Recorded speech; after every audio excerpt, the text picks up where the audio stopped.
자, 이제 저희 이제 2부, 어, 2021학년도 편입학 합격자분들을 모시고 이제 2부를 진행을 해보려고 하는데요.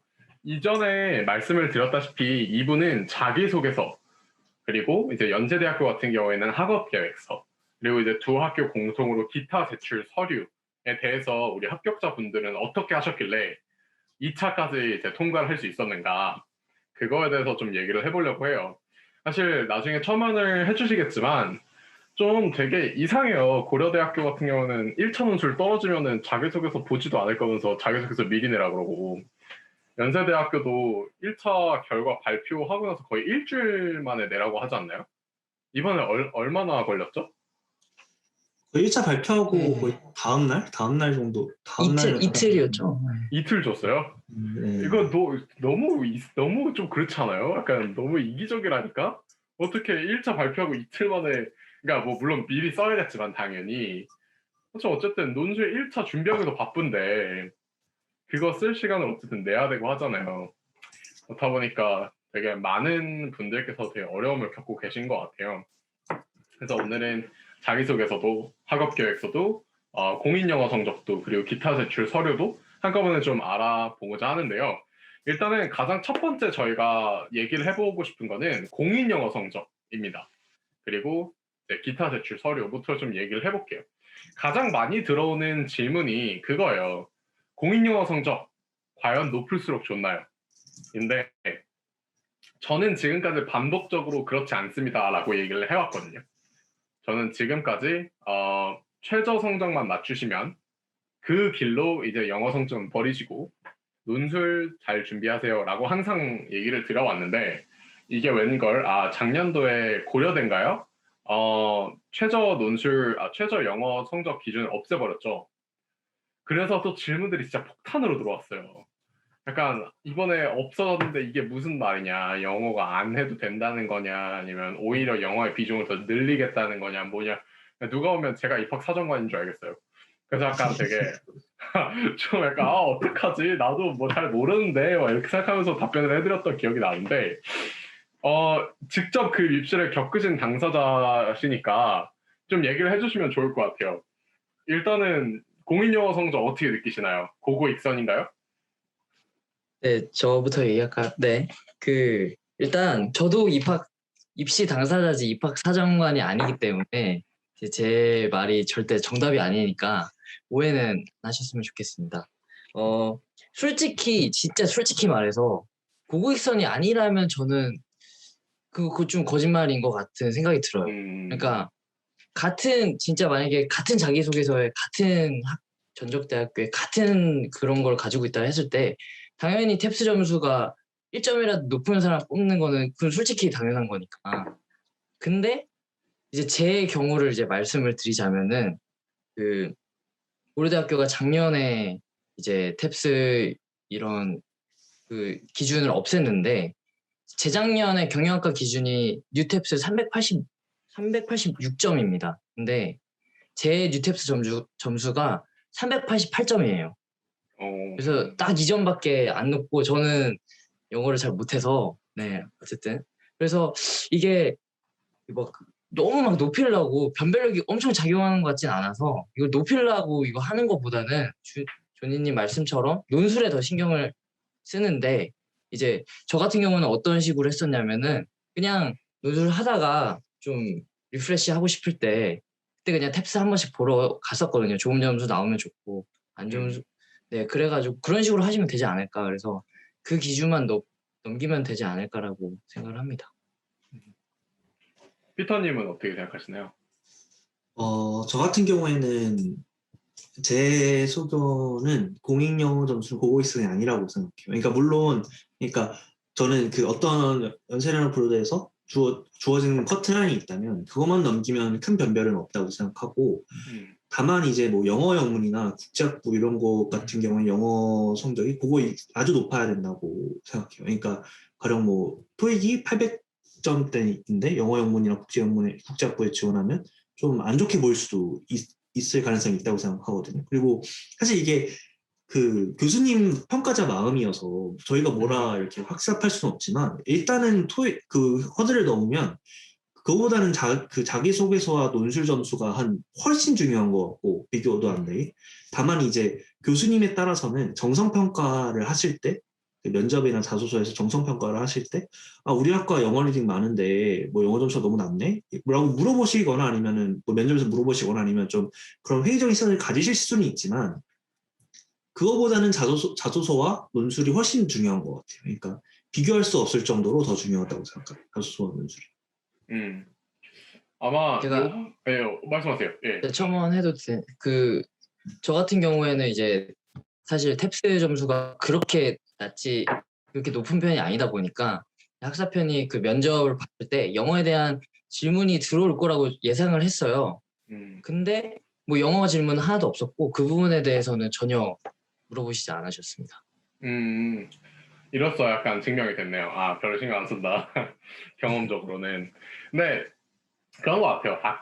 그 션님 말씀대로 같은 값이면 다홍침하긴 한데 같은 값이면 근데 애초에 뭐 논술 점수도 똑같고 자기소개서 점수도 똑같고 약간 정말 완전 동점자라서 정말 탭스나 토플 점수에 의해서만 갈린다는 거의 안 일어날 것 같거든요. 그렇지 않나요? 그래서 그런 약간 되게 예외적인 경우를 제외한다면 지금 여기 션님, 피터님께서도 말씀하셨다시피 공인영어 성적 자체는 막 너무 높은 점수를 받으려고 아둥바둥하진 않으셔도 된다. 다만 예외가 있다면 아까 피터님께서 잘 말씀해 주신 것처럼 국제학부나 영어 영문 뭐 이런 것들은 당연히 거기는 이제 영어를 잘하는 게 기본적으로 수학 능력에도 되게 중요한 요소가 되는 거니까 이제 그런 학과들을 제외하면 아마 그다지 그렇게 집착하지 않으셔도 되지 않을까. 이렇게 좀 결론을 지어볼 수 있을 것 같네요. 그렇죠?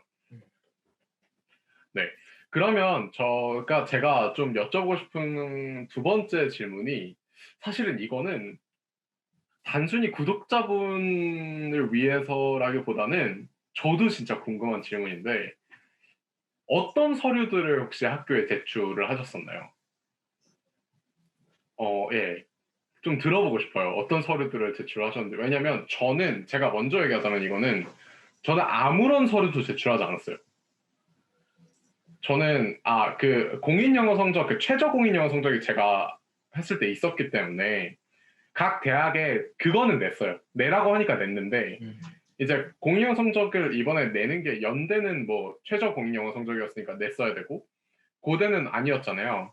그러니까 사실 선택이었는데 여러분들은 공인영어 성적 냈는지 그리고 추가로 낸 서류들이 있다면 어떤 거를 내셨고 왜 그런 서류들을 내게 되셨는지를 좀 이야기를 해주시면 좋을 것 같아요. 네, 제가 성우님 먼저 말씀하시겠어요. 네. 네네네. 네, 저는 꽉꽉 채워서 제출을 했어요. 연세대, 고려대 둘 다. 저는 제가 자기객관을 했을 때 그러니까 전적대 부분에서도 사실 서울의 상위권 대학 학생들에 비해서는 객관적으로 훨씬 못 미치는 것도 사실이고 영어 성적도 그렇게 높지 않다고 봤기 때문에 제 자소서 컨셉 자체가 다양한 도전 그리고 다방면으로 막 이렇게 도전하는 사람이라는 컨셉이었어요. 그래서 저는 잠시만요. 그래서 저는 뭐 제가 땄던 이제 뭐 경영 관련 자격증과 한국사 자격증 그리고 대외 활동 수료증 그리고 탭스 점수도 냈고요. 봉사단 수료증도 냈고 인턴 경험도 냈고 그리고 제가 공모전에 나가서 경영학 관련 마케팅 공모전 대상을 탄 걸 2개를 냈고 그리고 제가 마라톤을 뛰었던 적이 있었는데 그 완주 인증서까지 내가지고 그냥 최대한 그냥 다 몰아가지고 넣어야겠다. 왜냐면은 내 강점은 다른 사람들은 뭐 이렇게 학문적으로 좋지만 나는 다양한 도전을 하는 사람이다. 이렇게 생각을 해가지고 꽉꽉 채워서 냈습니다. 와, 마라톤, 와. 신기하다. 저랑 완전 반대예요. 왜냐면 저는 제로니까. 제로 대 완전 빵빵 약간 이런 느낌. 피터님은 어떠세요? 예. 한마디 더 말씀드리자면은 약간 이게 일반 편입이셨잖아요. 살짝 학사 편입과 일반 편입의 약간 다른 점이라고도 조금 생각이 들더라고요. 아, 그래요? 네. 왜냐면 일반 편입이라는 것 자체가 일단 2학년 분들이 준비하시기 때문에 뭔가를 준비하는 데 있어서 당연히 1학년 때 뭐 할 수 있는 게 없잖아요. 그러면 이제 자기소개서도 뭐 조별과제에서 나올 것이고 자격증 이런 거를 딸 기회가 없는데 학사 편입은 4년이라는 시간이 있고 저 같은 경우는 군대까지 6년이라는 시간이 있었는데 그 시간 동안 할 수 있는 게 저는 조금 많이 있다고 생각을 해서 저는 이제 조금 그걸 통해서 전적대라던가 이제 영어 성적에서 좀 부족한 부분을 메꾸자라는 생각을 했었어요. 그러네요. 그럴 수 있겠네요. 아, 그게 그 차이일 수도 있겠다. 그러네요. 피터님은 어떠세요? 저는 서류를 그러니까 자기소개서와 별개로 뭘 다른 어떤 뭐 활동들을 보여준다라는 느낌으로 제출한 게 아니라 자기소개서에 그냥 있는 내용을 그냥 뭐 증빙한다. 사실 뭐 증빙도 크게 필요 없다고 생각하는데 그냥 네. 증빙한다. 있으니까 낼게 약간 이런 느낌. 자기소개서에 있는 제가 적시한 내용들을 증명할 수 있는 것들을 냈어요. 그래서 저 같은 경우에 이제 학회했던 거, 그다음에 논문대회 나가서 입상했었는데 논문대회 나가서 입상했던 거, 이제 외부 학술대회에 참가했던 거, 제가 성적장학금을 여러 번 받았었는데 성적장학금 했던 거, 뭐 단체에서 뭐 활동을 했던 거, 뭐 이런 거 여러 활동을 많이 내긴 했는데 증빙을 그게 뭐 자기소개서 아예 별개로 내 활동을 어떤 활동을 했으니까 이걸 보여줄게요 이런 느낌이 아니라 자기소개서에 썼던 내용을 그냥 썼던 것들을 그냥 증빙하는 용도 그 정도 수준이었던 것 같아요. 그리고 자기소개서에 썼던 것 중에는 증빙하지 않았던 것도 있었고 네 그렇습니다. 제가 두 가지 질문을 드리고 싶어요. 지금 듣다 보니까. 첫 번째는 학점이 과연 좋으셨냐? 두 번째는 두 번째는 지금 이제 되게 많은 것들을 제출하셨잖아요. 그 많은 분들이 질문을 주시는 게 제가 지금 스펙이 없어요. 그래서 올해 지원하는데 스펙을 만들려고 하는데 일단은 스펙이 1번 중요한가요? 2번 중요하다면 어떤 스펙을 제가 지금부터 쌓아야 될까요? 라는 질문이 되게 많이 들어오거든요. 그래서 서류에 관해서는 이것만큼이나 구독자분들께서 궁금해하실 게 없을 것 같아서 일단은 좀 이걸 다 여쭤보고 싶은데 첫 번째는 학점이 다들 제가 예상하기엔 좋으셨을 것 같은데 혹시 뭐 정확한 숫자가 좀 부담스러우시면 뭐 이렇게 그냥 좀 적당히 얘기해 주셔도 괜찮으니까 혹시 어느 정도 되셨는지 알 수 있을까요?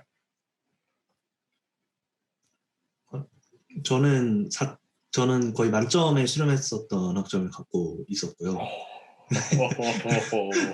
와. 그러니까 만점에서 0.0 몇 조금 모자란 정도의 어떤 수치를. 우와. 진짜 엘리트.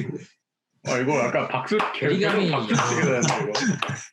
근데 그 질문 다음 질문에 대답을 드리려면 스펙은 저는 중요하지 않다고 생각해요. 스펙은 중요하지 않고 다만 이게 아까 현님께서 말씀하신 것처럼 내가 아예 다소 컨셉이 내가 이렇게 다양한 거에 도전하는 사람이다. 이러면은 뭐 그거에 따른 증빙을 할 필요가 있긴 하지만 그 스펙 자체가 학부를 결정하는 거는 전혀 아니라고 생각해요. 그러니까 일단은 연세대와 고려대 같은 대학이 어디서 인턴을 했다거나 뭐 어디서 뭐 단체에 다녔다거나 그렇기 때문에 합격을 시켜주는 대학은 아니거든요. 그러니까 쉽게 말해서 그런 걸로 합격시켜주는 대학도 아니고 그 스펙은 단순히 이게 자기소개서를 설득력을 강화시키는 용도는 돼요. 그러니까 자기소개서를 쓸 때 내가 이런 스펙이 있으니까 좀 더 논리적으로 유기적으로 연결이 되고 내가 하고자 하는 활동의 맥락상 맞으면 어쨌든 자기소개서 주제의 맥락상 맞으면 설득력이 강화되고 이런 효과는 있지만 그 스펙 자체가 학부를 결정한다거나 스펙이 없으면 뭐 합격을 못한다거나 이런 건 전혀 아니라고 생각해요. 그래서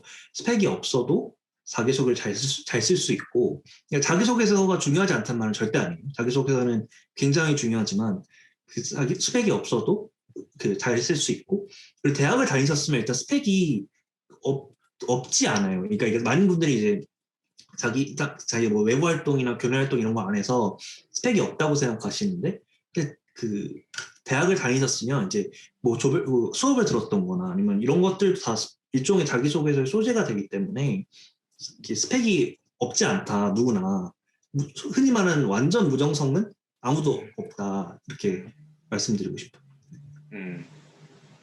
너무 좋습니다. 같은 부분에 대해서 션님은 어떤 네, 제가 아마 이 피터님에 비해서 많이 희망을 드릴 수 있을 것 같은데 저는 학점이 3.56밖에 안 됐고요.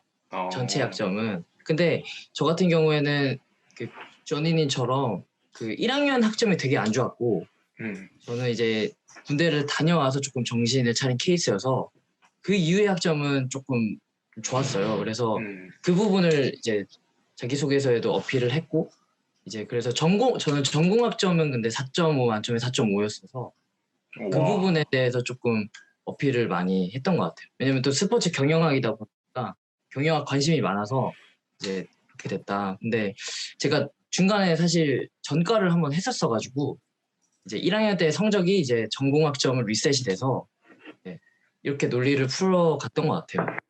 아니 근데 방금 희망을 주시겠다고 하지 않았나요? 근데 전공 학점은 4.5만 점이 아니. 근데 제가 1학년 때 1학년 학점이 그 1.7, 막 2.0 막 이거밖에 안 됐어서 저도 F도 성적표에 되게 많았고 그래서 전체 성적도 이렇게 그냥 정량적으로만 보면 3.5밖에 안 돼서 그런 부분이 있고 스펙에 대해서 말씀을 드리자면 저는 조금 이 증빙 서류로 되게 승부를 많이 받기 때문에 그러니까 좀 솔직히 중요한 것 같아요. 그러니까 그 이제 피터님께서도 어떻게 보면 학점이 4.4몇이신데 이것도 어떻게 보면 스펙인 거잖아요. 내 성실성을 증명을 할 수 있는 거고. 근데 조금 이 편입에서 말하는 스펙이 조금 그 취업에서 말하는 스펙과 조금 다를 수 있다고 생각을 해요. 무슨 얘기냐면은 스펙이라는 것 자체가 내가 자격증을 따가지고 증명을 하는 게 이런 느낌이 아니라 아까 말씀드렸듯이 피터님이 말씀하셨던 대로 그냥 자기소개서에 대한 경험과 재료라는 측면에서 이 스펙을 접근하셨으면 좋을 것 같아요. 예를 들어서 공모전을 나가는데 대상을 타면 스펙인데 참여를 하면 스펙은 아니거든요. 근데 참여한 것 자체만으로도 자기소개서에 엄청 큰 자기소개서에 좋은 재료가 될 수 있거든요. 그래서 저는 막 진짜 이렇게 증명을 해야 되는 대상을 타라 이 말이 아니라 그냥 많이 뭔가를 해보고 이런 것들이 다 자기소개서의 소중한 경험이자 재료니까 이런 관점에서 접근을 하면 어떨까? 실패한 것도 스펙이 될 수 있다. 편입에서는 스펙이 될 수 있다. 이렇게 말씀드리고 싶어요. 저도 막 어떤 활동이 전혀 없어도 그러니까 하지 마라 이런 느낌이 아니라 그러니까 이제 자기소개서를 확실히 어떤 자기 진로가 확실하고 그 진로에 대한 어떤 활동들이 있으면 자기소개서를 쓰기 훨씬 수월해져요. 가령 내가 사회학자가 되고 싶다고 자소서를 쓰는데 관련 활동이 아예 없는데 그냥 말로만 풀어내는 것보다는 당연히 어떤 활동들이나 이런 게 있고 그걸 통해서 느낀 점이나 이런 걸 쓸 수 있으면 훨씬 자기소개서의 설득력이 높아지긴 하죠. 근데 어떤 눈에 보이는 어떤 명시적인 스펙, 가령 그런 게 있어야 분야 이런 거는 그건 아니라는 말씀인 거죠. 그러니까 가령 어떤 분들 말씀 중에 CPA가 있으면 합격에 훨씬 유리할 수 있냐 이런 질문도 많은데 편입을 위해서 CPA 뗄 필요는 당연히 없는 거고 또 이제 CPA가 있다고 또 합격 훨씬 유리해질 수는 있겠지만 반드시 합격하는 건 또 아니라고 생각을 해요. 그래서 개인적으로도 어떤 교수님들과도 말씀 나눠볼 기회가 있었는데 그런 거 때문에 꼭 어떤 스펙 때문에 뽑거나 이런 거는 아닌 것 같다는 생각이 듭니다. 정말 편입 준비하시는 이제 새로 준비하시는 분들이 참 이 말을 좀 믿고 따라가셨으면 좋겠어요.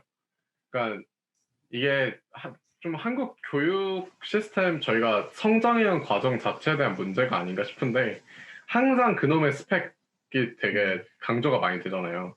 근데 아무래도 항상 이제 뭔가 취업을 위한 스펙에 아무래도 대학생들이 하는 게 편입이다 보니까 항상 그 취업을 위한 스펙이라는 압박감에 엄청 시달리다 보니 약간 편입에서도 그런 취업용 스펙이 되게 많이 필요하지 않냐 약간 이렇게 생각하시는 분들이 진짜 많은 것 같아요. 근데 진짜 뭔가 똑같은 스펙을 가지고 있더라도 그게 나만의 스토리를 알려주는 데 도움이 되는 이야기거나 아니면 내 지원 동기와 직접적으로 관련을 지을 수 있는 막 그런 특별한 학문적 열망을 보여줄 수 있는 이야기가 딱히 아니라면 막 정말 예를 들어 경영학과를 지원하는데 혹은 뭐 통계학과 이런 데를 지원하는데 생판 관련 없는 공모전에서 입상을 했다거나 약간 이런 것들은 사실 뭐 그게 취업에 도움이 되는 스펙일지언정 약간 이게 교수님들이 봤을 때 네가 이걸 한 게 너가 이 학문을 공부하고 싶다고 나를 설득하는 거에 있어서 어디에 플러스가 되는 거야? 약간 이런 식으로 보일 수 있기 때문에 좀 약간 맹목적인 스펙에 대한 집착은 안 하셔도 될 것 같다. 여기 합격자분들 션님도 피터님도 같은 말씀을 해주시고 계시니까 좀 그렇게 좀 정리를 해보고 싶네요. 저도 전적으로 동의하는 게 가령 뭐 어떤 자소서 주제에 관련 없는 스펙이면 오히려 마이너스가 된다고 생각해요. 그러니까 가령 뭐 사회학과를 지원하는데 사회학자가 되겠다고 하는데 어떤 뭐 CTA가 있다거나 아니면 뭐 이런 거 있다고 내면 오히려 굳이 이걸 왜 내지? 약간 이런 느낌. 그래서 전혀 그 자소서 소재에 맞지 않는 스펙은 오히려 분산시키는 효과만 있지 오히려 더 안 좋을 수 있다고 생각이 들어서 그냥 자소서 주제 그거에 맞는 그 설득력을 강화시키는 정도의 역할만 한다고 생각하시면 될 것 같아요. 아, 네. 너무 좋은 말씀들 감사합니다. 저희가 여기까지 이제 공인영어 성적이랑 기타 제출 서류에 관한 얘기를 좀 마무리를 해보고 이제 여기도 되게 관심이 많은 주제인데 이제 자기소개서 그리고 연세대학교를 지원하시는 분들 위해 학업계획서까지 좀 얘기를 해보면 좋을 것 같아요. 이게 사실 얘기할 게 진짜 많은데 또 멘토분들께서 이걸 다 알려주기에는 또 거의 뭐 자소서를 그냥 대놓고 보여주는 거나 다름없는 수준이 되기 때문에 좀 너무 이제 부담스럽지 않은 선에서 이제 좀 질문들을 진행을 해보겠습니다.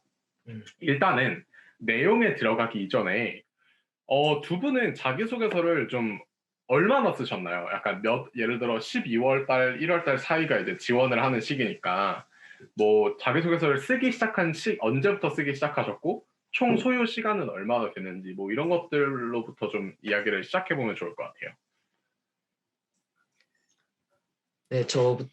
저 같은 경우에는 이제 학원에서도 이제 한 9월부터 말이 나와요. 이제부터는 준비를 해야 된다. 근데 저는 정말 쓰기가 너무 싫더라고요. 그래서 미루다가 9월 말부터 이제 슬슬 쓰기 시작했던 것 같아요. 그러다가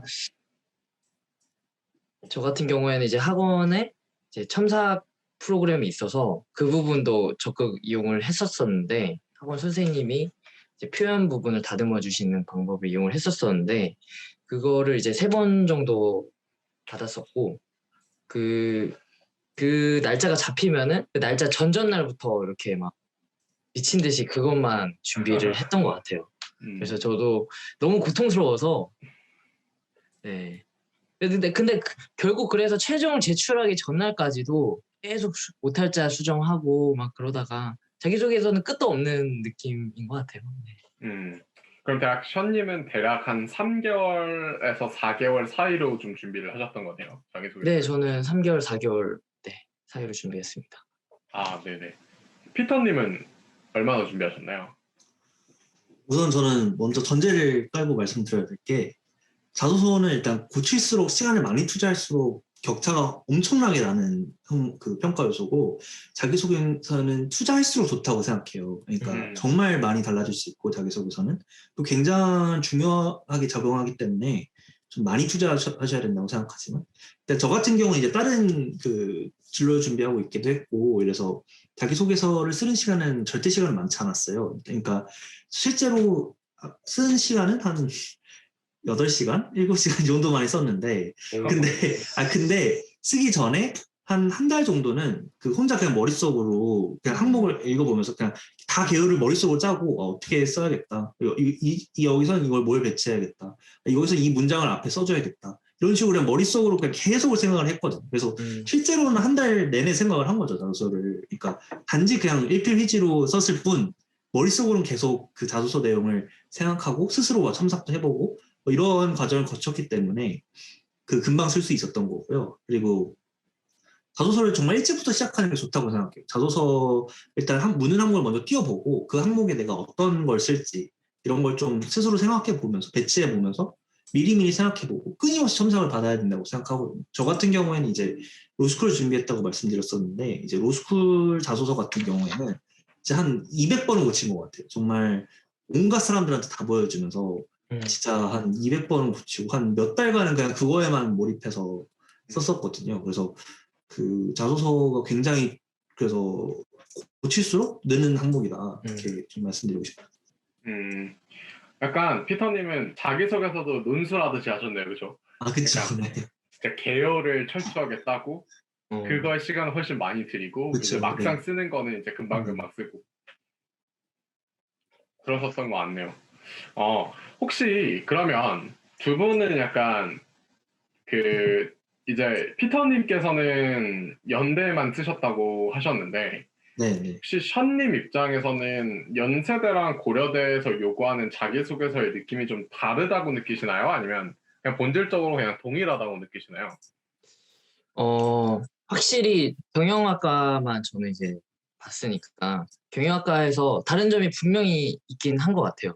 그러니까 제가 고려대만 사실 붙고 연세대는 서류에서 탈락을 했어서 제가 분석을 잘못한 걸 수도 있는데 고려대는 정말 그 개인이 사회에 어떻게 기여할 수 있느냐, 경영인이 돼서 사회적 가치를 어떻게 실현을 하느냐, 한국 사회 발전에 어떻게 이바지를 하느냐를 굉장히 많이 그거를 비전으로 갖고 그거를 좀 이렇게 중시해야 한다는 느낌이 들었고 그리고 연세대 같은 경우도 공동체적 비즈니스 리더를 뭐 이렇게 지향을 하지만 개인의 창의성이라던가 뭐 윤리성 그리고 글로벌 시각이라고 하는데 이 글로벌 시각이라는 용어도 고려대학교에서는 그 홈페이지를 찾아보면 국제적 감각으로 표현을 하고 연세대학교에서는 핵심 가치로 글로벌 시각으로 표현을 하고 그래서 저는 그냥 그 홈페이지를 정말 그냥 아무것도 하기 싫을 때 그냥 고려대학교 홈페이지만 계속 봤었고 그 용어들을 계속 따왔었고 연세대학교 같은 경우에도 그 홈페이지만 계속 보면서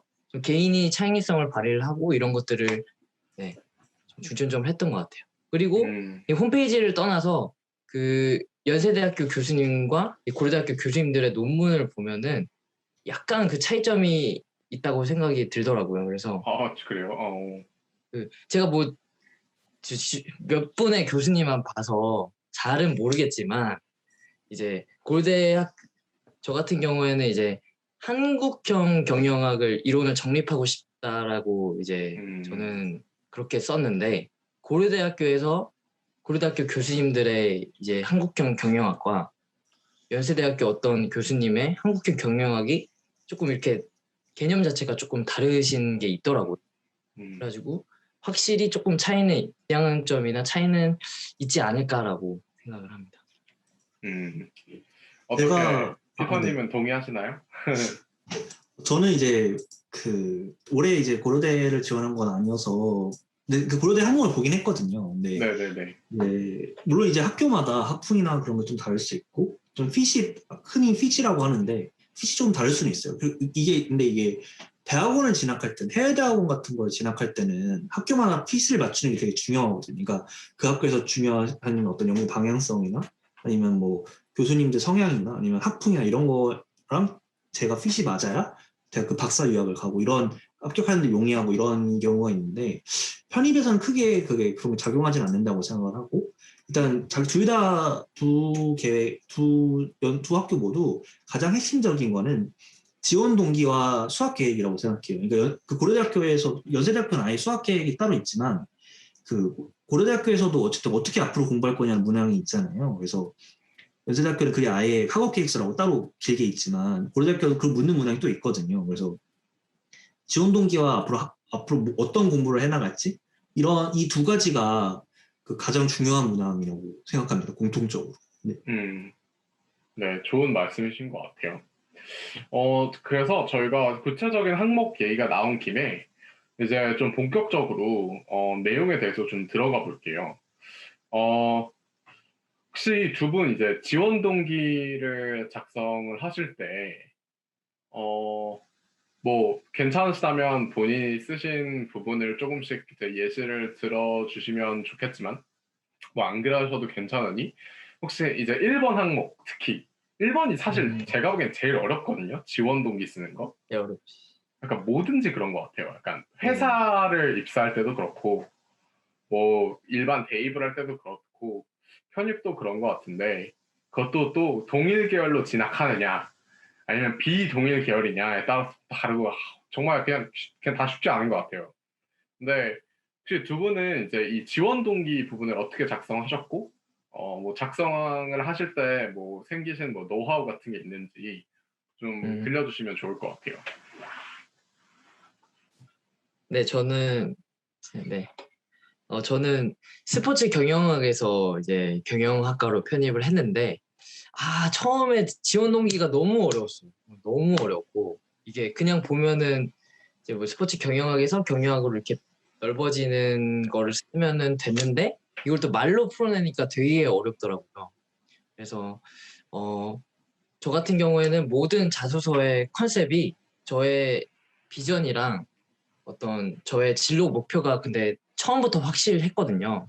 그래서 그거를 조금 많이 이용을 했던 것 같아요. 예를 들어서 저의 비전 같은 경우에는 이제 한국 기업과 사회 성장에 이바지하는 사람이고 진로 목표는 전략 컨설턴트라는 확실한 목표가 있어서 이걸 두 개 다 이루려면은 스포츠 경영학에서 스포츠 산업만 배워서 되는 것이 아니라 이제 포괄적으로 거시적 관점에서 나는 최고 경영대학에서 이제 수학을 해야 내가 원하는 바를 이룰 수 있다. 이런 논리로 했던 것 같아요. 그때 제가 경영학에 대한 스포츠가 아니라 정말 그 경영학에 대한 관심이 있다는 것을 증명을 하기 위해서 저는 그 자격증을 딴 거랑 이제 대외 활동에서 마케팅 스쿨을 했던 거랑 그리고 인턴을 했던 거 이걸 통해서 나는 경영학에 대해서 이렇게 관심이 있는데 스포츠 경영학만 공부하다 보니까 이러한 부족한 점이 있었습니다. 그래서 저는 경영학을 꼭 배워야만 합니다. 이런 식으로 논리를 했던 것 같아요. 너무 훌륭한데요? 와, 훌륭하다. 멋있는데요? 아, 그러니까 내가 그런 한국 경영 환경에 이바지하는 인재가 되기 위해서는 스포츠에 해당하는 경영만 배워서는 안 된다.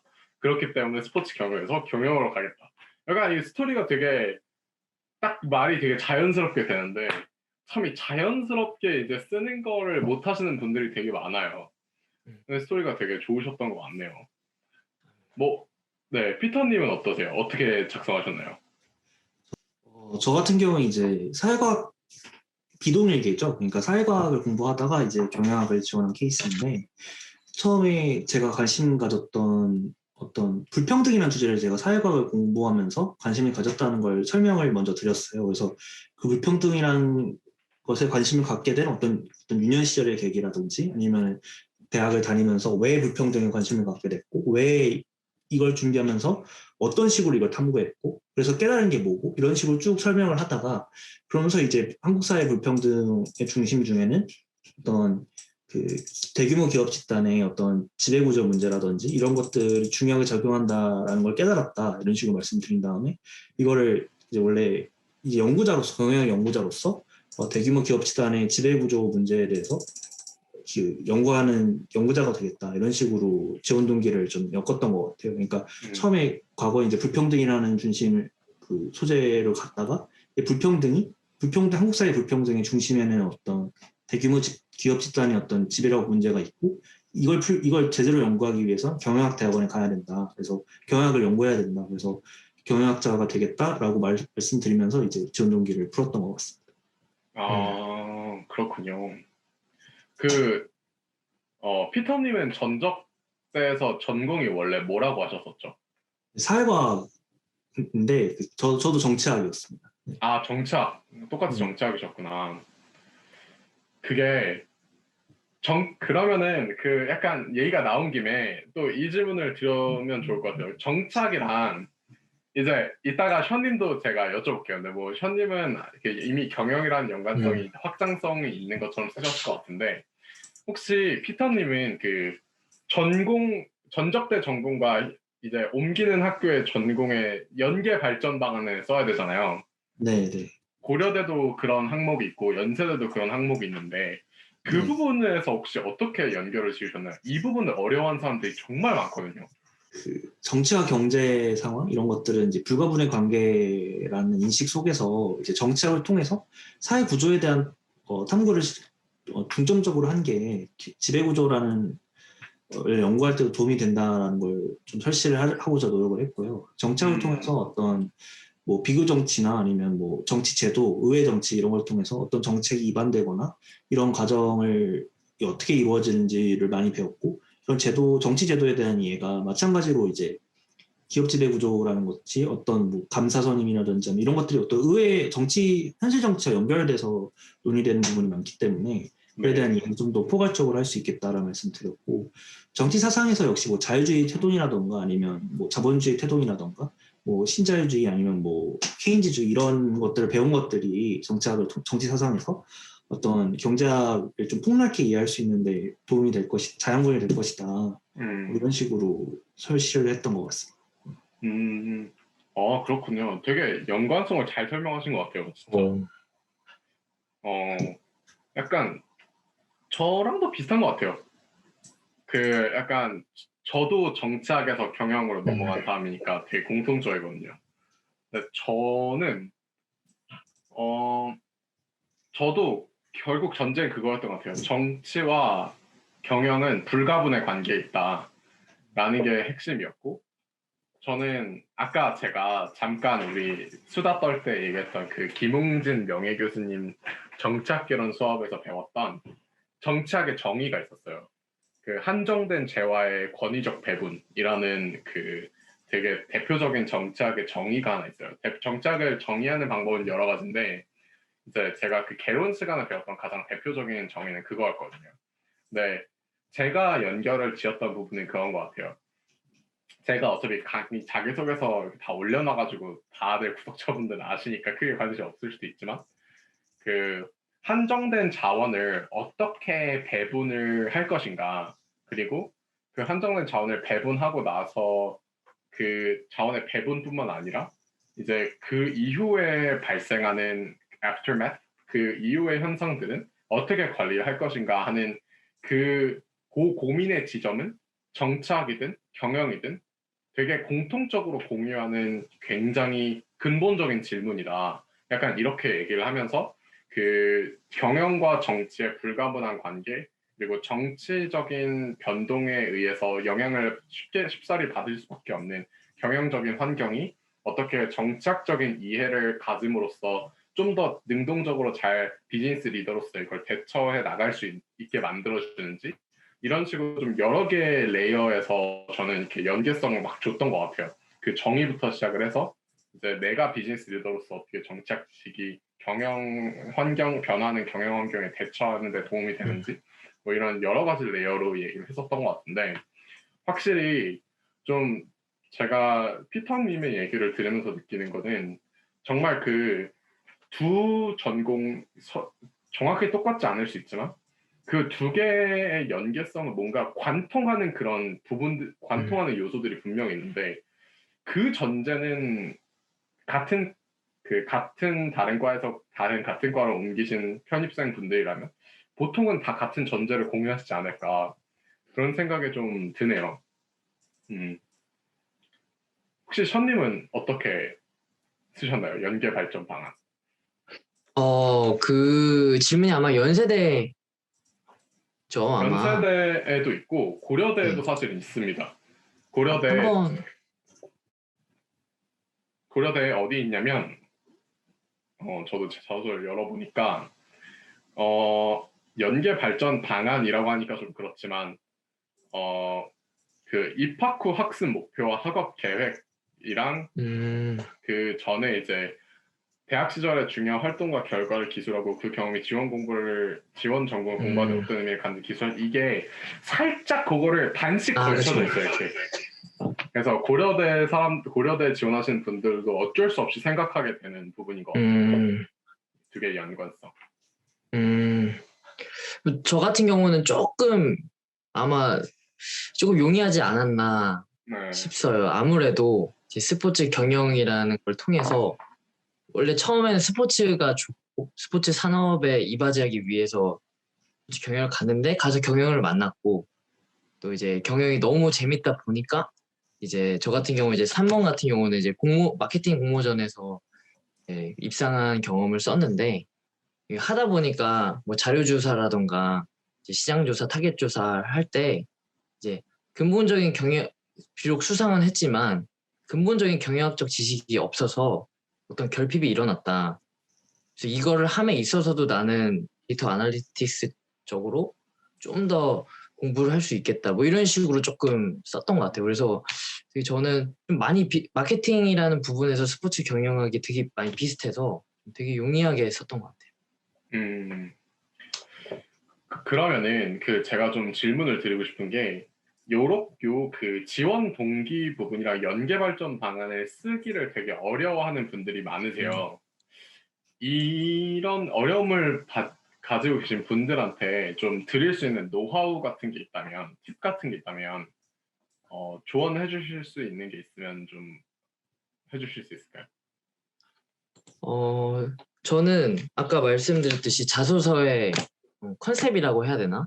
그게 좀 중요한 것 같아요. 아까 말씀드렸듯이 저는 비전은 그 한국 기업과 사회 발전에 이바지한 사람이었고 진로도 너무 명확했고 전략 컨설턴트를 통해서 기업을 지원을 해서 이제 한국 사회 발전을 이끄는 사람이었고 캐릭터는 도전 정신이랑 경영학에 대한 되게 그런 경험을 많이 하는 사람이란 이 세 가지 캐릭터를 통해서 했는데 이 세 가지를 종합을 하다 보니까 이제 경영학에 대한 관심이 많다 보니까 나는 스포츠 경영학보다 경영학이 필요했고 연계 발전을 할 때도 내가 과연 한국 기업과 사회 발전에 어떻게 도움을 줄 수 있을까를 많이 생각을 했는데 그거에서 해답이 나왔던 것 같아요.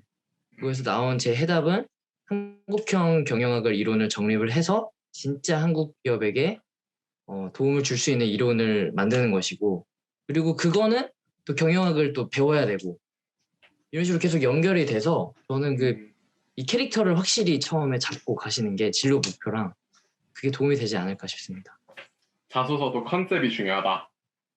컨셉 말하면 컨셉인데 이게 정말 저는 막 만들어내지는 않았어서 네네. 근데 그래도 지금 한번 고민을 해보시고 이게 또 진짜 삶의 컨셉이 될 수 있는 거니까.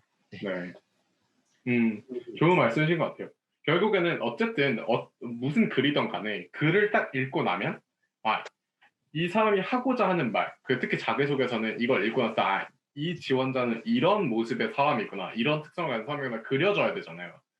근데 그게 참 좀 안타까운 자소서들이 읽고 나도 약간 이 사람이 그래서 무슨 얘기를 하는지 잘 모르겠는 그런 자소서들이 참 안타까운 자소서들인데 그런 말씀이신 것 같아요. 확실히 어떤 분명한 임프레션을 남길 수 있는 그런 명확한 이미지를 가진 어떤 이미지를 남길 것인가 명확하게 설정을 하고 자기소개 작성을 해야 된다라는 맥락의 말씀이신 것 같은데 혹시 피터님께서는 어떤 견해를 가지고 계신가요?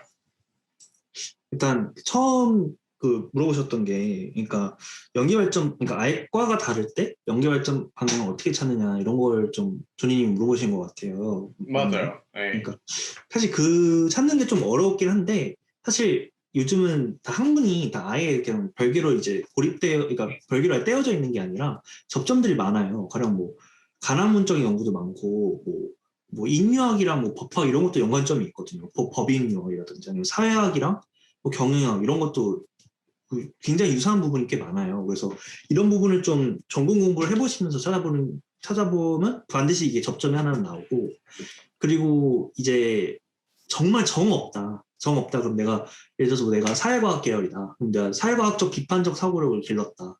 그냥 이런 내용이라도 좀 쓰셔도 정 없으면 아까 말한 것처럼 이제 전공 공부를 좀 하시면서 접점을 찾는 게 좋고 정 없으면 이제 비판적 사고 능력을 길렀다라는 내용이라든지 이런 거라도 좀 넣어주시면 괜찮을 것 같고, 네, 정 없으면 그렇게 말씀드리고 싶고요. 그리고 찾으면 반드시 있어요. 그 접점이 없을 수가 없다라는 말씀을 좀 드리고 싶어요. 그리고 아까 말씀하신 것처럼 하나의 컨셉, 하나의 대주제를 밀고 나가는 게 좀 중요하다고 생각해요. 그러니까 그 각 항목별은 이제 잘 쓰셨는데 뭐 이게 유기적으로 연결이 안 되는 경우도 많더라고요. 그럼 뭐 내가 뭐 아까 그 션님은 컨설턴트라고 말씀하셨는데 그럼 뭐 어떤 사람이 뭐 컨설턴트가 되겠다고 썼는데 대학에 가서 뭐 연세대에서 어떤 연구를 할 거냐, 공부를 할 거냐라고 묻는 문항에 그럼 뭐 다른 얘기를 쓴다든지 뭐 이 내용 자체는 좋은데 아예 그냥 컨설턴트라는 자기 진로와 주제에 관련 없는 내용을 열심히 잘 쓴다든지 이러면 이제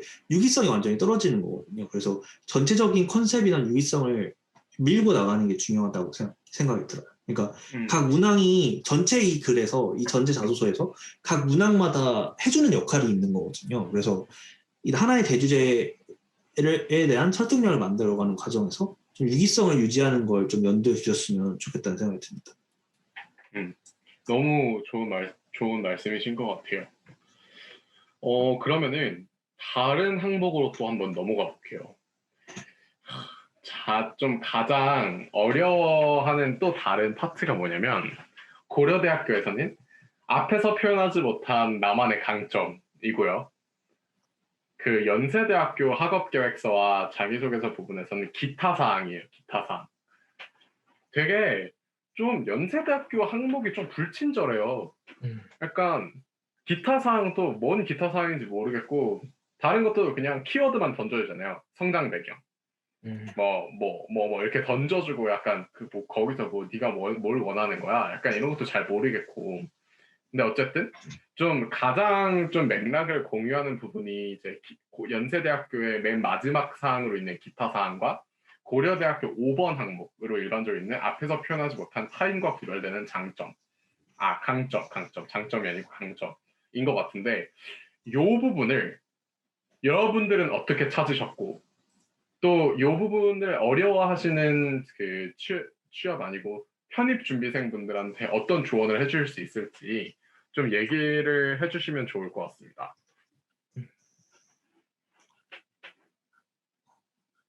누가 시작해 주실래요? 션님 먼저. 네네네. 제가 먼저 하겠습니다.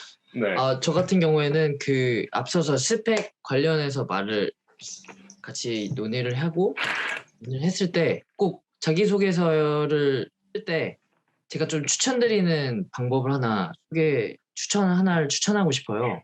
이게 자기가 했던 경험들을 정리를 해보는 시간을 가졌으면 좋겠어요. 그래서 저는 그러니까 꼭 경험이라는 게 꼭 스펙뿐만이 아니라 1학년 때 요 수업을 들어서 여기서 뽑아낼 수 있는 게 뭐였고 여기서 조별과제를 뭘 했었고 이런 것들을 저는 쫙 한번 엑셀 파일로 정리를 해놨었어요. 그래서 조별과제 하나를 가지고도 사실 리더십과 팀워크 역량을 뽑아낼 수가 있잖아요. 같이 팀플레이를 한 거니까. 아니면은 뭐 경영학과를 지원하실 때 뭐 경영적인 부분을 경영 전략을 배웠다던가 그런 것들을 쫙 정리를 한 다음에 저는 1, 2, 3, 4번을 써놓고 활용하지 못한 아쉬운 것들이 그 경영 정리에 남더라고요. 그래서 저는 그 정리된 것들을 그냥 다 최대한 많이 쓰려고 노력을 했습니다.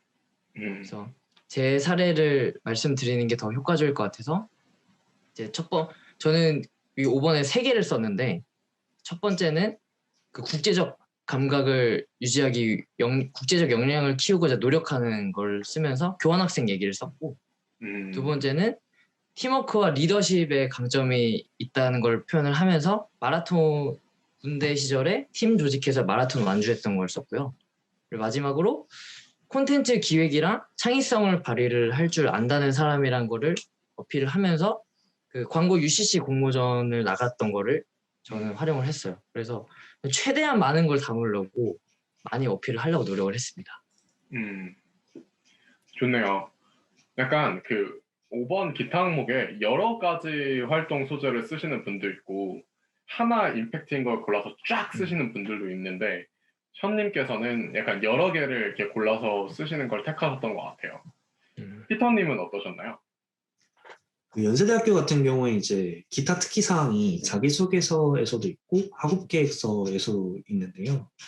저 같은 경우에는 이제 기타 특기 사항에는 사실 앞에 그 뭐 내용이랑 거의 비슷한 걸 썼어요. 그러니까 제가 공간상 쓰지 못했던 학술대회에 나왔던 걸 썼는데, 그래서 학술대회에 나왔던 걸 쓰면서 아까 그 제가 관심 주제에 집중해서 몰입해서 연구하는 어떤 몰입력을 갖고 있다. 그러니까 관심 주제에 대해서 계속 연구하려고 하고 계속 이게 몰입하려고 하고 계속 주도적으로 이걸 연구하려고 하고 이런 걸 증빙하기 위해서 그런 특기사항이 있다고 말씀드리고, 그걸 증빙하기 위해서 학술대회에 나가서 학술대회에 나갔던 얘기를 썼는데요. 이 학술대회 자체도 제 자소서 주제와 관련이 있는 학술대회였어요. 그러니까 관련이 없는 내용을 쓰진 않았고 자소서 대주제와 그 맥락이 통하는 내용을 썼었고요.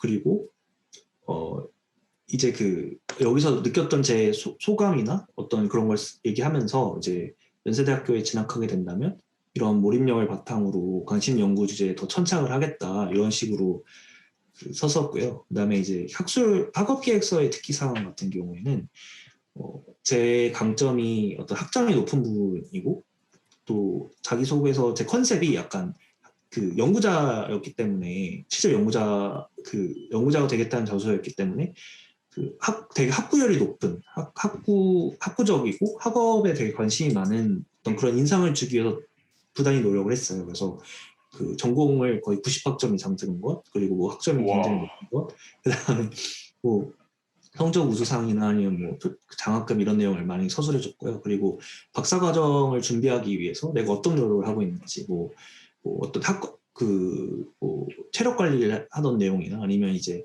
학부 시절에 내가 이렇게 논문 리딩 하는 훈련을 해왔다, 이런 내용을 좀 실례를 들어서 조금 써줬어요. 그래서 내가 학부 시절에 논문 리딩을 이런 식으로 계획해서 논문 리딩을 이 정도 소화할 수 있었고, 이런 습관을 기른 게 뭐 학점으로 나타났고, 이건 이제 박사과정을 준비하는 연구 후보생으로서 어떤 자질이 있다는 걸 좀 보여주기 위해서 좀 이제 신뢰를 들어서 조금 얘기해줬던 것 같습니다. 네. 그렇군요. 다들 진짜 충실하게 쓰셨네요. 와. 피터님 얘기를 들으니까 기억이 나서 네네네네. 말씀드리는 건데, 저도 네. 5번에 컨셉에 맞게 조금 썼던 부분이 있는 것 같아요. 예를 들어서 아까 말씀드렸듯이 국제적 역량, 팀워크, 콘텐츠 기획 다 좀 따로 노는 느낌이었는데, 그중에서 저는 국제적 역량을 키웠을 때 교환학생 경험 자체를, 예를 들어서 제가 한국 기업에 어떻게 이바지할 수 있을까를 저는 그러한 내용을 담았거든요. 예를 들어서 한국학과 멘토링 활동을 했던 거라던가, 코트라 주간 한국기업 취업박람회 진행 요원으로 있으면서 국제적 감각이 한국기업 진출에 되게 꼭 필요한, 문화적 성찰이 꼭 필요하다. 그래서 나는 이걸 연구해가지고 한국 기업에 이바지하고 싶다, 이런 식으로 그 컨셉에 대해서는 확실히 계속 5번에서도 밀고 나간 것 같습니다.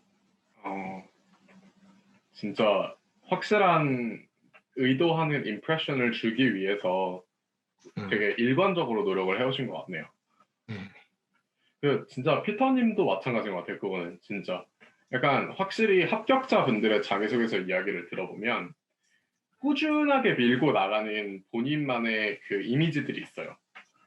그러니까 확실히 나는 정말 열심히 하는 연구자가 될 테니까 뽑아주세요 하는 자소서도 있고, 난 진짜 대단한 비즈니스 리더가 될 거니까 너네가 날 뽑아야 될 거야 하는 자소서도 있고, 되게 다양한 타입의 자소서들이 있는데, 정말 한 가지 확실한 건 어쨌든 그거를 얘기를 들어보거나 읽어봤을 때 이미지가 되게 확실하게 박히는 그런 자소서들이 분명 합격 자소서의 자질이 아닌가, 그런 생각이 드네요. 두 분 말씀을 좀 들어보니까.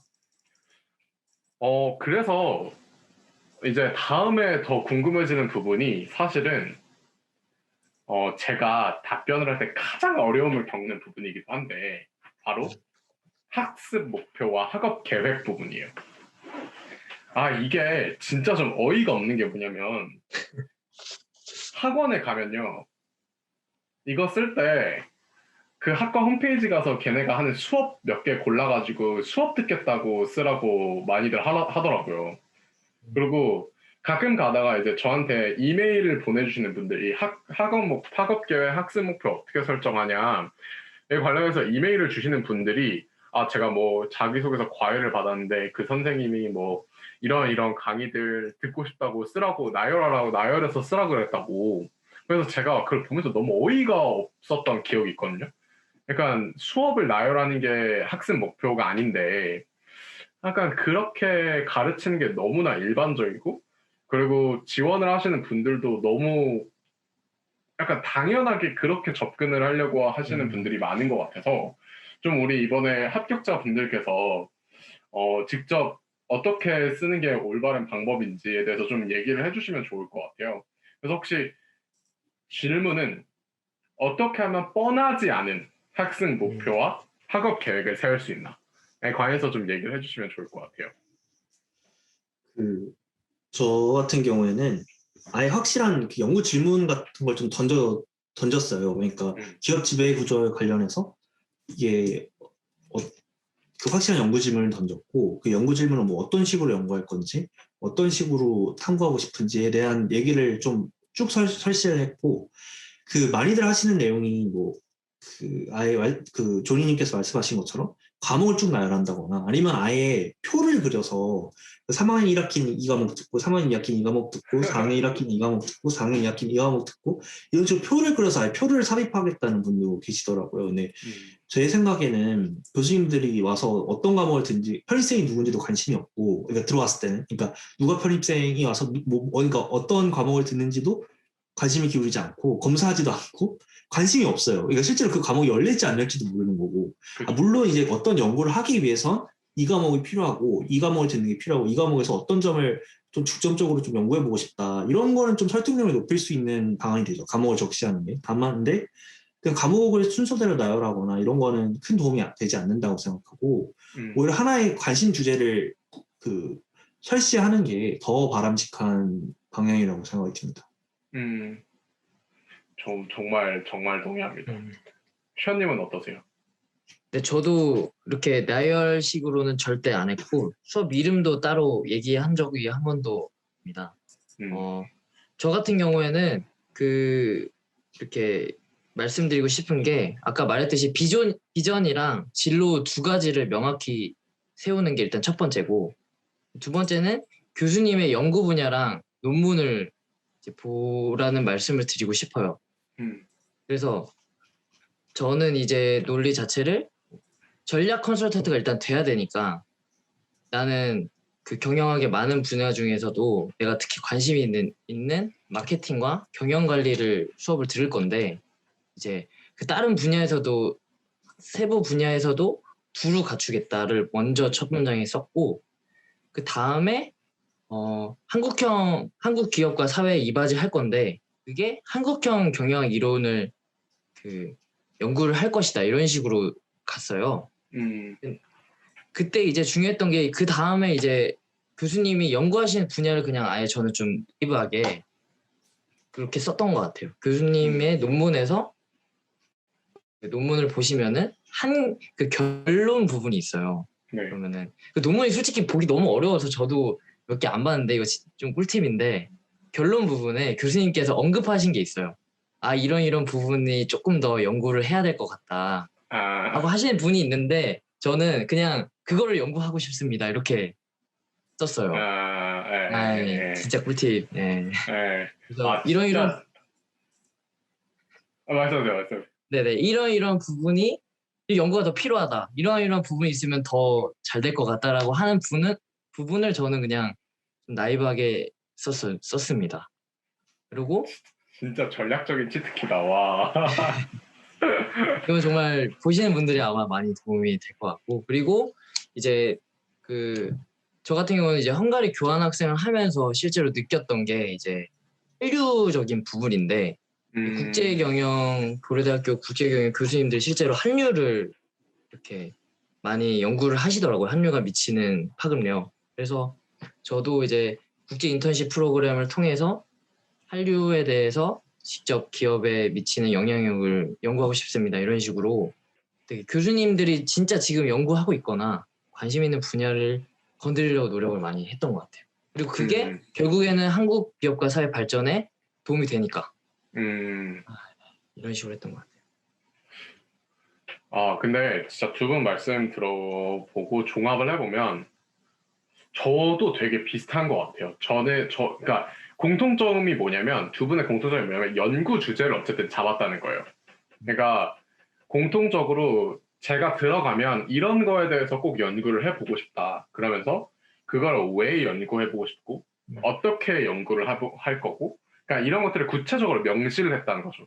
그러니까 단순히 수업 열릴지 안 열릴지도 모르는 수업을 갖다가 나열을 하는 그런 느낌이 아니라 진짜 내가 지원자로서 내 학문적인 열망과 의지를 보여주는 거에 가장 좋은 방법은 아직 이 학문을 배우기도 이전이지만 거기에 그 학문에서 진행되고 있는 혹은 아직 이제 파헤쳐지지 않은 그런 새로운 연구주들에 대해서 이미 생각을 해놨다는 것 자체가 굉장한 학문적인 열망을 이미 보여주는 거니까.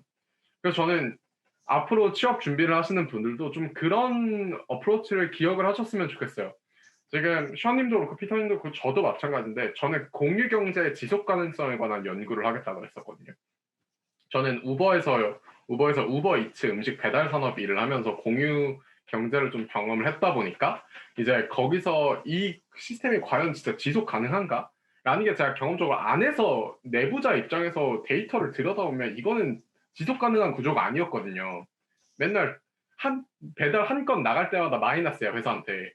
그러니까 그런 되게 기형적인 구조였기 때문에 저는 진짜 의문이었어요.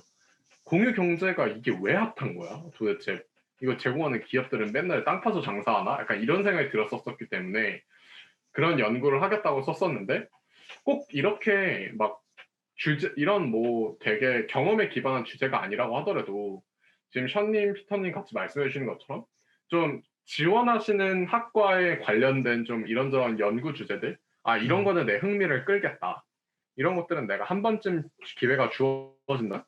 한번 연구를 해볼 만하지 않을까? 그런 부분, 그런 주제들이 생각이 난다면 그것들에 대해서 차라리 목표로 삼고 계획을 쭉 세우시는 게 그리고 그거 연구를 위해서 뭐 굳이 배우고 싶은 학문 분야를 언급을 하고 싶다면 내가 목표는 이 연구를 위해서 알아야 될 분야는 이런 거기 때문에 이런 수업들을 배우면서 그 밑바탕을 다질 예정이다. 뭐 이런 식으로 붙이는 게 좀 뻔하지 않은 학습 목표, 학업 계획을 만드는 방법이 아닌가. 좀 그렇게 정리를 해볼 수 있을 것 같아요. 혹시 다음 질문으로 넘어가기 전에 좀 첨언해 주실 부분이 혹시 있을까요? 제가 먼저 일단 저 같은 경우도 다 엑셀 파일로 정리를 해놨는데 일단 고려대학교에서 이게 당연히 하시겠지만 어떤 프로그램을 하는지 그리고 그 어떤 프로그램을 통해서 내가 얻을 수 있는 게 무엇인지 이거를 다 엑셀 파일로 저는 정리를 해놨어요. 그래서 뭐 프로그램뿐만이 아니라 뭐 수업도 그렇고 뭐 연구 주제도 그렇고 뭐 그래서 일단은 솔직히 자료조사가 중요한 것 같습니다. 자료조사를 확실히 해놓으시면은 그 안에서 뽑을 수 있는 게 나오는 것 같아요. 그리고 논문을 사실 읽는 게 굉장히 아마 힘드실 건데 그래도 그 중에는 볼 수 있는 논문이 굉장히 많습니다. 그래서 그 교수님께서 지도 교수님으로 들어가시는 논문들은 교수님께 직접 하시는 것도 있지만 지도 교수님으로 들어가시는 것도 교수님의 진짜 실제로 연구하고 싶은 주제이기 때문에 그런 논문은 굉장히 여러분들이 읽을 수 있는 거니까 읽어보시는 걸 꼭 추천합니다. 피터님도 첨언하실 게 있을까요? 저는 뭐 조니님 말씀하신 것처럼 그러니까 그냥 어떤 과목을 듣겠다는 나열은 너무 뻔하고 흥미가 안 생긴다. 그래서 내가 진짜 관심 있는 연구 주제를 물론 이 연구 주제도 사실 진로와 연관이 있는 게 좋아요. 그러니까 가령 사회학 정치학자가 되겠다고 썼는데 뭐 기업 지배 구조 얘기를 쓰면은 조금 그러니까 안 맞으니까 그러니까 내가 되고 싶은 진로와 맞아서 어떤 진로와 맞게 그 어떤 연구 주제를 쓰는 게 일단 중요하다고 생각하고 그다음에 이 연구주에 대한 지속적인 설득력을 키우는 게 중요하다고 생각합니다. 네, 감사합니다. 이제 2부를 마무리할 마지막 질문을 드리려고 해요. 저희가 이제 3부 편입 시험과 합격 그 이후에 관하여 또 이제 곧 촬영을 할 예정인데 마지막 질문을 좀 드려볼게요. 아마 지금까지 좀 직간접적으로 거의 모든 항목을 건드렸던 것 같아요. 뭐 연세대학교의 인생관, 뭐 성장배경 이런 거는 저희가 건드리진 않았지만 그런 것까지 건드리기엔 너무 시간이 오래 걸릴 것 같아서 좀 굵직굵직한 공통 항목, 연세대와 고려대학교 공통 항목을 중심으로만 지금 얘기를 하고 있습니다. 마지막 질문은 대외 활동에 관한 부분이에요. 고려대학교에도 이제 대학 시절의 활동 중에 이제 가장 기억에 남는 활동을 써라라는 항목이 하나 있고, 연세대학교에도 대외 활동, 교회 활동, 거기는 이제 특별 교회 활동 이렇게 항목이 써져 있는데, 대학 시절의 활동을 이제 션님과 피터님은 어떻게 쓰셨는지, 그리고 이렇다 할 내가 저는 대학 생활에서 딱히 대외 활동을 한 게 없어요. 그래서 어떻게 써야 될지 잘 모르겠어요 하는 분들이 되게 많으셔서 혹시나 대학 생활의 활동이 별로 만약에 마땅히 없다는 생각을 들면 어떻게 쓰라고 권해줄 수 있을지에 대해서 좀 한 번씩 얘기를 들어보고 2부를 마무리하면 좋을 것 같습니다. 어느 분께서 먼저 해주시겠어요? 션님 먼저 해주실 수 있으신가요? 네. 저도 머릿속을 정리하고 있어서 그럼 뭐 질문이 네. 그러니까 괜찮아요. 1번 그럼- 질문 그럼 뭐 저희 1분 쉬어가는 걸로 하죠. 1분 쉬어가는 그쵸. 걸로 하고 제가 지금 그리고- 약간 마우스가 이상해서 예. 네네. 제가 질문을 다시 정리해드릴까요? 1번은 네. 이제 대외 활동 부분 어떻게 쓰셨는지. 네. 그러니까 션님 같은 경우에는 이제 마케팅 고려대학교 뭐, 네. 3번이겠죠 아마. 네. 고려대학교 3번일 거고 이제 그 피터님 같은 경우에는 어디 있니? 학업계획서 부분일 거예요 아마. 아마 첫 번째 부분일 거예요. 네. 아닌가? 자기소개서 부분에서 맞아요. 자기소개서 부분에서 2번 특별 과외 활동 이거. 그래서 요거 그러니까 여기서 이거 어떻게 쓰셨는지. 그러니까 1번이고요. 네네네. 2번은 마땅히 자기가 대외 활동 한 게 음. 없다라고 하는 사람들한테 해주실 수 있는 조언.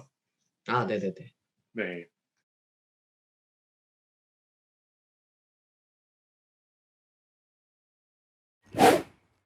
네. 이게 거창한 걸 요구하는 게 아니기 때문에 어디 가서 뭐 입상을 해와라 이런 걸 요구하는 게 전혀 아니기 때문에 내가 자소서 주제 일단 자소서 문항들을 한번 보시고 내 자소서 대주제를 한번 생각해 보시고 그거에 맞는 가벼운 활동들을 한번 지금이라도 찾아서 해보시는 것도 나쁘지 않아요. 그냥 뭐 교내 소모임이나 학회 이런 거 많거든요. 그러니까 쉽게 들어갈 수 있는 학회도 많고 소모임도 많아요. 근데 꼭 증빙이 돼야 되는 게 아니에요. 그래서 이런 것들 참여해 보시는 것도 좋고 아니면 뭐 그 친구들이랑 같이 뭐 스터디를 꾸려도 되는 거거든요. 자기가 그런 걸 하셔도 좋고 네 어쨌든 이제 과외 활동, 학업 외 활동을 아예 적시하기를 요구하고 있는 거니까 대단한 스펙일 필요가 없고 다만 이제 좀 간단한 거라도 한번 찾아보시는 게 좋을 것 같다 이런 말씀드립니다.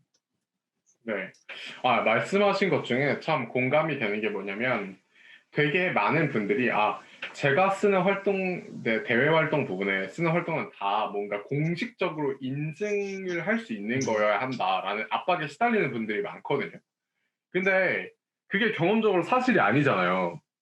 그쵸? 그래서 약간 그런 우려를 아직도 가지고 계시던 분들이 시청자분들께서 계시다면은 좀 그런 우려는 이제 안 하셔도 됐다 이렇게 좀 말씀을 드리고 싶네요. 혹시 션님은 대외 활동 네. 부분 어떻게 작성을 하셨나요? 네, 저는 앞서서 언급한 것 같은데 이제 교내에서 스포츠 스타를 활용한 영어 프레젠테이션 공모전이 있어서 이거에 나가서 입상하게 된 얘기를 썼고요. 저는 여기서 약간 3번에서 제가 좀 이렇게 강조하고 싶었던 부분은 어쨌든 마케팅이라는 거를 기획을 한번 내가 해본 적이 있고 또 그거에서 내가 조금 인사이트를 좀 보여주고 싶었어요. 그래서 당시 이걸 나갔을 때 그 정말 제가 했었던 그 과정들을 쫙 나열을 했어요. 예를 들어서 당시에는 사회 문제상 뭐 사회 이슈가 1인 가구와 워킹맘이 있었는데 그 스포츠 스타를 활용을 해야 되니까 건강한 이미지를 활용을 하고 싶어서 HMR 시장을 건드렸다. 뭐 이런 식으로 제가 가진 조금 인사이트라고 해야 될까요? 그런 것들을 좀 되게 자세하게 썼던 것 같아요.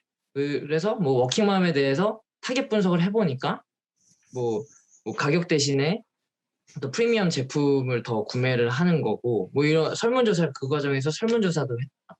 이런 식으로 꼼꼼하게 이렇게 그 잠재적 니즈 파악이라든가 이런 경영학적 용어를 좀 남발하면서 썼던 것 같아요. 아, 그 HMR 시장을 공략하셨다는 얘기, 그 간편식품 산업을 네네네네네. 분석을 하셨다는 얘기죠? 네, 가정 아, 간편식 시장을 그래서 그거를 저 이렇게 공모전의 내용을 조금 이렇게 쫙 나열을 해서 썼고 그래서 어쨌든 이거를 다 쓴 다음에 이제 기업 입장에서 고객의 니즈를 현실적으로 고려를 하였고 그래서 나는 경영 전략을 직접 공부를 했다. 기획을 해봤다. 근데 내가 이 설문조사를 하는 과정에서 어떤 부분 때문에 내가 조금 안 되는 부분이 있었습니다. 그래서 저는 경영학에 대해서 더욱더 열심히 공부를 하고 데이터 아날리틱스를 공부해야겠다는 그런 그런 계기가 되었다고 이런 식으로 썼는데요. 그래서 네, 이게 만약에 아까 말씀드렸듯이 이게 만약에 대상이 제가 만약에 그 스펙 그 부분처럼 대상이 아니라 참여만 했어도 저는 똑같이 썼을 것 같아요. 그러니까 굳이 대상이 아니어도 내가 만약에 참여를 해가지고 요거를 했는데 실패한 이유가 있을 거잖아요. 그러면 그 부분에서도 내가 부족해가지고 내가 경영학을 더 공부해야겠다 이런 식으로 쓰면 되는 거거든요. 그래서 스펙이 중요한 게 아니라 경험과 재료가 중요하다는 것을 말씀드리고 싶습니다. 네. 그 지금 선생님께서 되게 중요한 말씀을 해주신 것 같아요. 그 제가 실제 자기소개서를 막 공개를 하면서 했던 강의에서 제가 강조를 했었던 것 중에 하나가 뭐냐면 결핍을 보여줄 필요가 있다고 항상 얘기를 했었어요. 그러니까 나는 뭐 다 갖추고 있고 나는 완벽한 학생이고 이렇게 얘기하면 오히려 교수 입장에서는 그러면 나한테 배울 거 없네. 오지 마. 약간 이런 느낌이고 오히려 지금까지 해왔던 경험 속에서 경영학적인 지식 혹은 역량의 부족으로 인해 이런저런 문제들이 있었기 때문에 그래서 이런 경영학적 학문에 대한 열망이 그래서 더 생겼고 그래서 구체적으로 어떤 부분을 보완하고 싶은가 그런 것들에 대한 이야기들을 쫙 풀어낼 때 결핍을 기반으로 한 열정적인 이야기들을 풀어낼 때 오히려 더 스토리가 매력적으로 된다라는 얘기를 많이 했었었는데 션님의 이야기가 그걸 되게 잘 보여주고 있는 것 같아요. 그리고 말씀하신 대로 대상을 탔다는 것 자체가 그렇게 크게 중요한 것 같진 않아요. 뭔가를 어쨌든 알고 싶은 거는 이 지원자가 지금 지원하는 학과의 학문에 대한 열망을 얼마나 진심으로 가지고 있는가에 관한 부분인데 사실 그런 계기들은 반드시 입상을 해야 나타나는 게 아니잖아요. 오히려 강한 계기들은 실패해서 오기도 하잖아요. 그렇다 보니까 약간 아까 저희가 돌고 도는 얘기지만 이제 스펙에 관한 얘기에서도 너무 그런 성과에 집착하지 않으셨으면 좋겠다.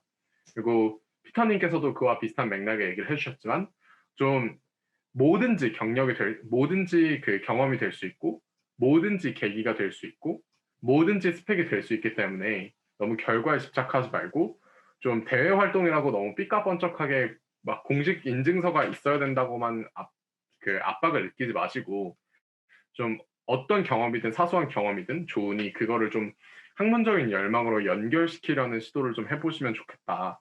좀 이렇게 정리를 해볼 수 있지 않을까 싶습니다. 이제 저희가 2부, 그러니까 저희 자기소개서, 학업 계획서, 그리고 기타 제출 서류, 이것들에 대해서 또 되게 포괄적으로 얘기를 많이 해봤어요. 되게 오랜 시간 얘기를 했는데, 이제 마무리해야 될 때가 온 것 같습니다. 저희가 마지막으로 마무리하기 전에 이 부분에 대해서 이제 전체를 종합하면서 션님과 피터님이 혹시 이제 2022년 편입학을 준비하시는 준비생 여러분들께 혹시 마지막으로 당부하고 싶으신 말씀 혹은 남기고 싶으신 코멘트 이런 게 혹시 있으시다면 마지막으로 한마디씩 하고 저희 2부는 이만 종료하는 걸로 하겠습니다. 혹시 어떤 분께서 먼저 하시겠어요? 저 먼저 하자면 저는 이제 연세대 고려대에서 합격을 만드는 핵심 주축은 논술 점수와 자소서라고 생각을 해요. 그러니까 자소서가 굉장히 중요하고 생각보다. 근데 자소서를 일단 아까도 말씀드렸지만 계속해서 고치고 다 첨삭받고 이런 과정이 굉장히 필요하고 자소서를 만드실 때 어떤 자소서를 쓰실 때 자기가 어떤 활동 같은 경우는 활동 자체가 중요한 게 아니라 자기가 느끼는 어떤 진로와 어떤 학문적 궁금증 이런 것들을 가는 어떤 징검다리로서 역할을 하는 거거든요. 근데 이걸 쓰실 때 따라서 이게 뭐 이 활동이 무슨 활동이었고 막 이렇게 나열하는 건 크게 재미가 없어요. 그래서 여기서 내가 어떤 활동을 했고 내가 뭘 느꼈고 그래서 왜 이걸 후속적으로 이걸 하게 됐고 이런 방식으로 좀 서술해 주시는 게 글이 좀 역동적이 된다라는 말씀을 드리고 싶고 그리고 한 가지 말씀을 드리면 이건 꼭 지켜주시면 좋겠는 게 글을 두 가지식으로 써라. 그러니까 두 가지식으로 쓰지 않으시는 분들이 많아요. 근데 그 자소서에서 가장 많이 하시는 그 문제점이라고 생각이 드는 게 그러니까 일단 글을 주관식으로 쓰는 것 자체만으로도 글이 많이 좋아져요. 일단 교수님들이 딱 보시기에 첫 문장을 읽었을 때 이걸 어떤 내용을 말하는 건지 확 잡힐 수 있도록 글을 좀 주관식으로 쓰는 연습을 하셨으면 좋겠다 이런 말씀을 드립니다. 아, 좋은 말씀 감사합니다. 정말 좋은 말씀이신 것 같아요. 션님 마지막으로 한 말씀 부탁드릴게요. 네. 일단 저는 자소서를 접근을 할 때 그 교수님이 과연 어떤 사람을 이 글을 보고 어떤 사람을 뽑겠느냐를 계속 생각을 했던 것 같아요.